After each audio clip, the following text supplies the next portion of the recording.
же ужин, только уже ресторан отеля побольше, старый корпус отеля.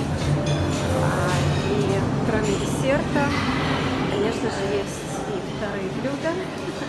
Приветливые повара. Пожалуйста, рис, бобы, овощи, кебаб. Здесь у нас на булочки накладывают мясо, как у них принято, типа шаурмы, макароны 3 вида. Спасибо. Здесь курица.